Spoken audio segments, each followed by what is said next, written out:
welcome back to my channel. So in today's video I'm going to discuss about the three principles of fingerprint. So let's get started. So the first principle says that the fingerprint is an individual characteristic. So individual characteristics are those characteristics that are unique to a particular person. So no two person, here I wanted to write person. No two person have been found to possess the same print. Each and every individual have different fingerprints. Although there are only three main types of fingerprints like whorls, loops, and arches, but there are differences in the minutiae characteristics in these three patterns. So that is what makes them unique.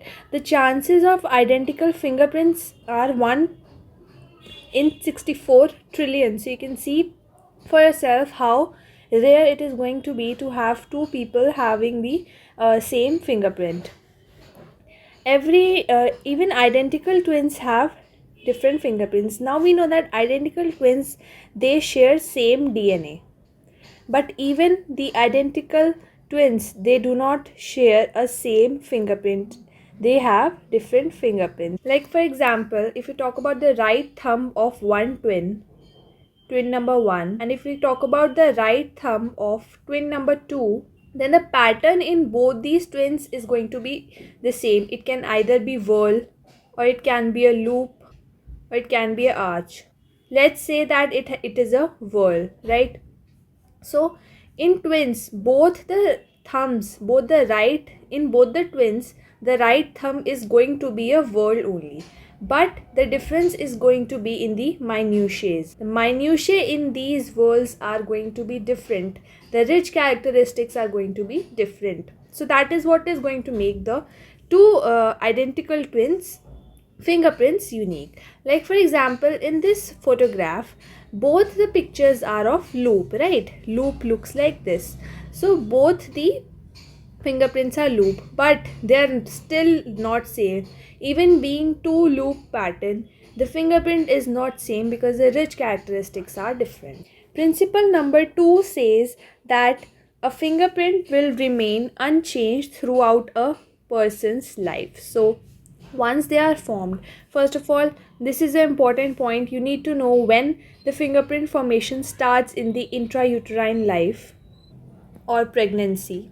The fingerprint starts to get formed from the 12th to 16th week depending upon individual, and it is fully completed till the 24th week of intrauterine life, or we can also say that the 6th month of intrauterine life.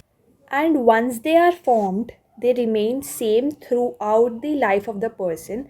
Now with time they may enlarge. Like for example, each and every body part enlarges from your childhood to your adulthood, right? So they will be increasing in the size, but the rich characteristics are going to remain the same. They might increase in size, but there's going to be no addition of some any other rich characteristics or anything, but it is simply going to increase in size. If the pattern was like this in any individual, then it is just going to increase in size, right? It is not there's no going to be a new addition of ridge like this won't happen.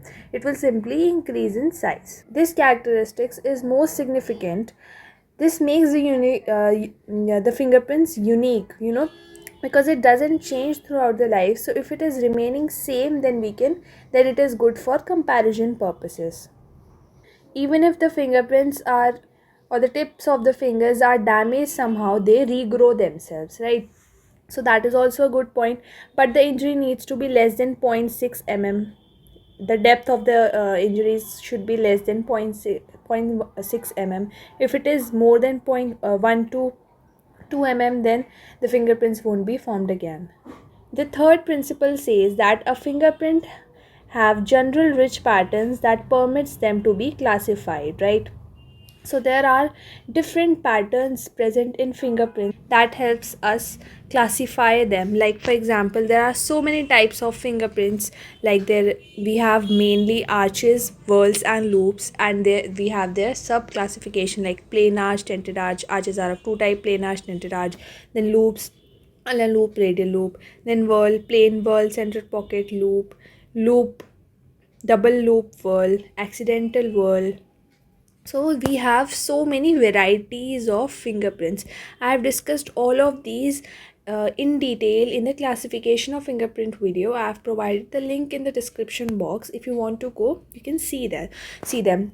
So the third principle is basically saying that they have general rich patterns. We have general patterns, and because of that we can classify them. That this arch pattern is a general pattern. It is present in or overall population. It is distributed in the population. This whirl pattern is also general pattern, but the individual, what is making them individual is are the rich characteristics, which includes like bifurcation, trifurcation, enclosure. All these are minutiae or the rich characteristics, but these patterns are the general patterns that helps us classify the fingerprints. So this was all about this video. I hope you understood the three principles of fingerprint. If you found the video to be useful, then please like this video and share it with your friends. Comment if you have any problem. So this will be all for today. Thank you.